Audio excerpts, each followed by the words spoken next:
देखिए, राजनीति में तो मेरा कैरियर बहुत लंबा हो गया। बीजेपी में तकरीबन 9-10 साल से हूँ एज आ पदाधिकारी। वैसे तो संगठन के साथ बहुत समय से जुड़े हैं। इस बार संगठन ने मौका दिया है और संगठन के आदेश पर कि यहाँ पर अपने को काफ़ी पुराने, आप यहाँ रहने वाले हो, पैदाइशी मैं यहाँ से हूँ, उन्होंने मेरे को कहा कि आपको यहाँ से लड़ना है। बीजेपी ने पार्षदों का अपना कैंडिडेट उम्मीदवार घोषित नहीं किया है। क्या आपको लगता है कि बीजेपी ने आपको समर्थन किया है और बीजेपी सत्ता की जो के विरोध में वोट है वो आपके खिलाफ पड़ेंगे अगर बीजेपी ने आपको कैंडिडेट घोषित किया है तो? नहीं, ऐसा एक्चुअली क्या है, पार्षद का चुनाव भाईचारे का चुनाव है। ठीक है, बीजेपी संगठन मेरे साथ खड़ा है, वो मेरे लिए पूरा जोर शोर से प्रचार करेंगे, वोट भी।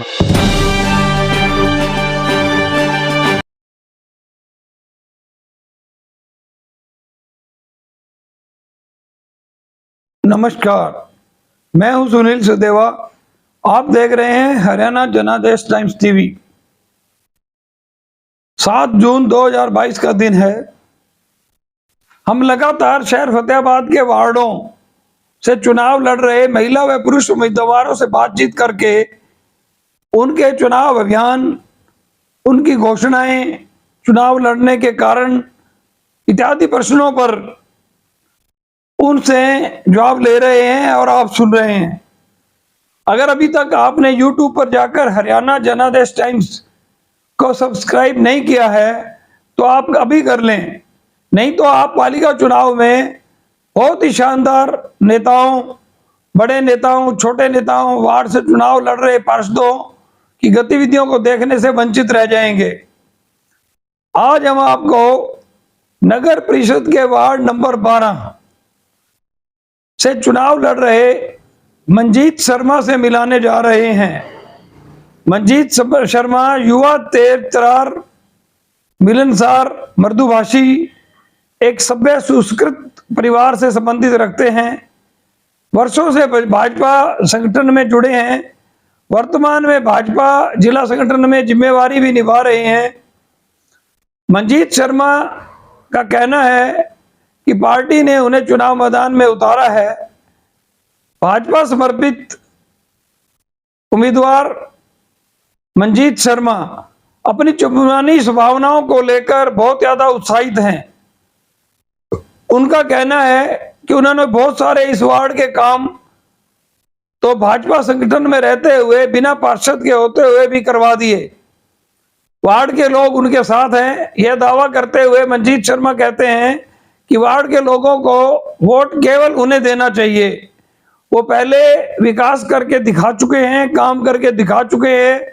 सरकार भाजपा की है और वो सत्ता दल से जुड़े हैं और ज्यादा मजबूती से वार्ड नंबर 12 का विकास करवा पाएंगे और समस्याओं का समाधान करवा पाएंगे। आइए आप भी सुनिए मंजीत शर्मा से जनादेश के सीनियर रिपोर्टर सुशील बंसल व स्टाफ रिपोर्टर रोहित चौहान द्वारा की गई बातचीत। बहुत ही शानदार, जोश से भरा इंटरव्यू है। आप देखेंगे तो आपको एक राजनीतिक आनंद की अनुभूति होगी। धन्यवाद। शहर फतेहाबाद की स्टेट बैंक रोड पर स्थित इलेक्ट्रॉनिक्स, फर्नीचर व हॉलमार्क ज्वेलरी का फतेहाबाद जिले का सबसे बड़ा शोरूम विशाल टीवी केयर शोरूम पर उपलब्ध है। देश के प्रसिद्ध ब्रांड के इलेक्ट्रॉनिक्स उत्पाद कुशल कारीगरों द्वारा बनाया गया अत्याधुनिक फर्नीचर, हॉलमार्क ज्वेलरी के बेशुमार गहने शुद्धता की गारंटी के साथ एक छत के नीचे आपको मिलेगी इलेक्ट्रॉनिक्स, फर्नीचर व ज्वेलरी खरीदने की सुविधाएं। ज्वेलरी नजीक स्टेट बैंक ऑफ इंडिया, अनाज मंडी के पीछे, फतेहाबाद। नमस्कार, मैं हरियाणा जनादेश टाइम्स टीवी से सुशील बंसल, कैमरामैन रोहित चौहान के साथ आज हम पहुंचे हैं वार्ड नंबर 12 में, जो कि किसी वार्ड में फतेहाबाद में जहाँ सीधा मुकाबला है, वहीं वार्ड में 3 पुरुष और 1 महिला खड़ी हैं। और सबसे युवा, जिनको अगर मैं कहूँ कि बीजेपी पार्टी का है प्रत्यक्ष रूप से समर्थन है और बीजेपी के बहुत पुराने कार्यकर्ता हैं, वार्ड में हमेशा काम करवाते रहते हैं। जी हाँ, हमारे साथ हैं मंजीत शर्मा, जिन्हें प्यार से सभी हैप्पी कहते हैं। मंजीत जी, आपका जनादेश टीवी पर स्वागत है। बहुत बहुत धन्यवाद साहब, और सभी वार्डवासियों को राम राम, नमस्कार। आप पहली बार राजनीति में चुनाव लड़ रहे हैं? बिल्कुल, देखिए, राजनीति में तो मेरा कैरियर बहुत लंबा हो गया। बीजेपी में तकरीबन 9-10 साल से हूँ एज आ पदाधिकारी। वैसे तो संगठन के साथ बहुत समय से जुड़े हैं। इस बार संगठन ने मौका दिया है और संगठन के आदेश पर कि यहाँ पर अपने को काफ़ी पुराने, आप यहाँ रहने वाले हो, पैदाइशी मैं यहाँ से हूँ।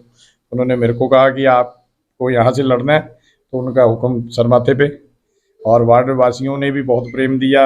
वार्ड वासी एक्चुअली मेरे को काफ़ी समय से कह रहे थे कि आप यहाँ से पार्षद का चुनाव लड़ें, लेकिन मैं संगठन में इतना व्यस्त था, संगठन में मेरे पास बहुत सी जिम्मेवारियाँ हैं, तो मैं संगठन में व्यस्त था। इस कारण मेरे को लोग तो काफ़ी टाइम से कह रहे थे, लेकिन इस बार फिर संगठन ने भी कहा कि आपको यहाँ आना चाहिए। तो वार्ड वासियों और संगठन के कहने पर मैं यहाँ से पार्षद के लिए नॉमिनेशन किया है। बीजेपी ने पार्षदों का अपना कैंडिडेट उम्मीदवार घोषित नहीं किया है। क्या आपको लगता है कि बीजेपी ने आपको समर्थन किया है और बीजेपी सत्ता की जो के विरोध में वोट है वो आपके खिलाफ पड़ेंगे अगर बीजेपी ने आपको कैंडिडेट घोषित किया है तो? नहीं, ऐसा एक्चुअली क्या है, पार्षद का चुनाव भाईचारे का चुनाव है। ठीक है, बीजेपी संगठन मेरे साथ खड़ा है, वो मेरे लिए पूरा जोर शोर से प्रचार करेंगे, वोट भी मांगेंगे, लेकिन उससे बढ़कर वार्ड वासियों का मेरे पास ज़्यादा समर्थन है।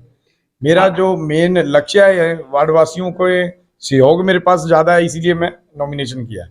आपके वार्ड में मोहनलाल नारंग जी चुनाव लड़ रहे हैं, जो कि दूसरी बार चुनाव लड़ रहे हैं।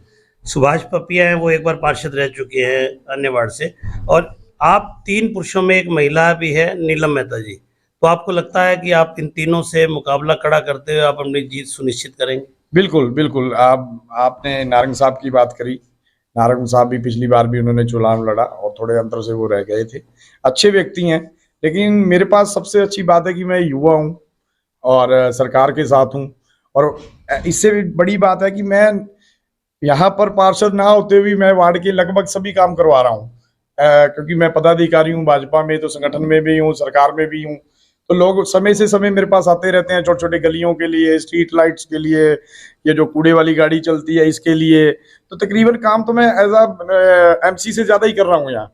तो इस बार फिर उन्होंने कहा, तो मैंने चलिए मैं चुनाव भी लड़ लेता हूँ। तो इस जो जगजीवनपुरा, भीमा कॉलोनी, रतिया कॉलोनी, इस वार्ड में ये 3 जो है क्षेत्र आते हैं, इसमें क्या प्रमुख समस्या देखते हैं?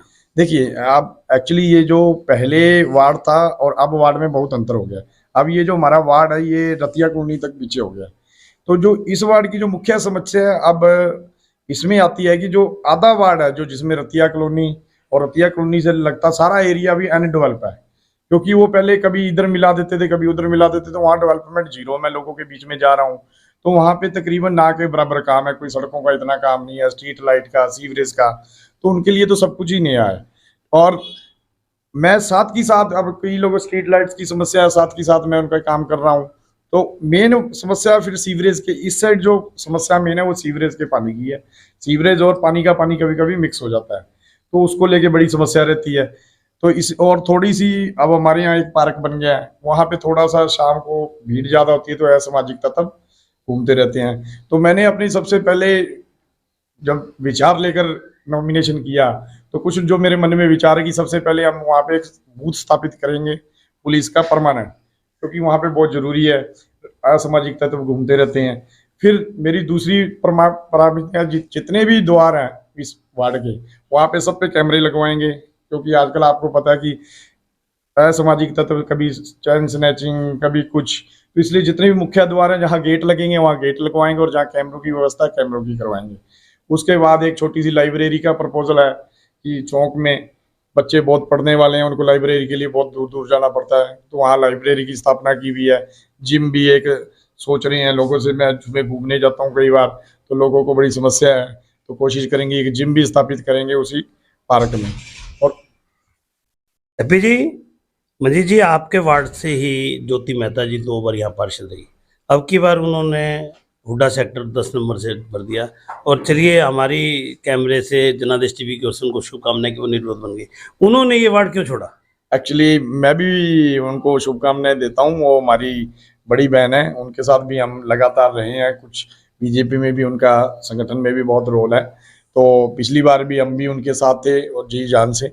इस बार पता नहीं कोई उनकी एक्चुअली क्या वजह रही कि वो हुड्डा से, और चलो अच्छी बात है कि उन्होंने हुड्डा से नॉमिनेशन भरा और वो निर्विरोध MC बन गई, तो हम तो बहुत बहुत बधाई देते हैं उनको। मेरा कहने का मतलब ये है कि वो इस वार्ड से हैं और 2 बार पार्षद की, तो क्या उनका समर्थन आपको रहेगा, या नीलम जी को, मोहनलाल नारंग जी को, सुभाष पपिया को, या किसको समर्थन रहेगा? नहीं, नेचुरली वो मेरे साथ हैं, अभी भी मैं आपसे मिलने से पहले ही जो उनके हस्बैंड हैं वो हमारे साथ शुरू से ही, हमारा भाईचारा उनके साथ बहुत है, तो वो तो नॉमिनेशन से पहले ही मेरे साथ थे। वो कह रहे थे कि आप नॉमिनेशन भरे, हम आपके दिल से आपके साथ हैं। चलिए, आप हमारे जनादेश टीवी की माध्यम से जनता को क्या अपील करेंगे?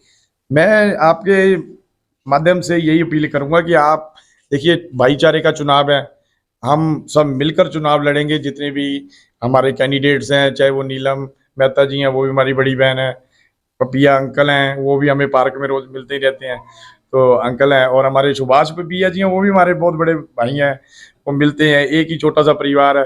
चलो, चुनाव अलग अलग विषय हो सकता है कि लोग, चुनाव हर आदमी का लड़ने का अधिकार है, तो मैं तो यही चाहूंगा कि आप खुशी से सब मिलजुल कर शांतिपूर्ण ढंग से इस चुनाव को करें और सब बिरादरियां एक साथ होकर चुनाव लड़ें।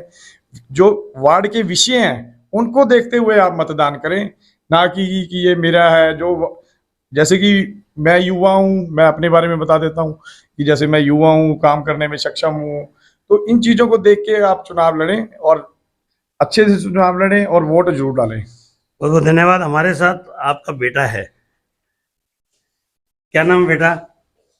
मेरा नाम ध्रुव शर्मा है। ध्रुव, आपके पापा चुनाव लड़ रहे हैं, आपको पता है? यस तो आप अपने पापा के लिए वोट मांग रहे हो? यस। आपको 2-3 दिन हो गए, कितने घरों में आप वोट मांगने चले गए? फिलहाल मैं इस गली के सारे घरों में वोट मांगने चला गया तो हूँ। आपने सब आंटी अंकल को क्या कहा? मैंने कहा हाँ, क्या कहा? मैंने कहा कि मैंने सबसे पहले पैर छुए, अच्छा जी, वेरी गुड। फिर नमस्ते की हाँ, और कहा कि कृपया करके मेरे पापा को वोट दीजिए। तो आपको लगता है आपके पापा जीत जाएंगे? मुझे पूरा विश्वास है कि मेरे पापा ही जीतेंगे। वेरी गुड, बहुत बहुत धन्यवाद। ठीक है।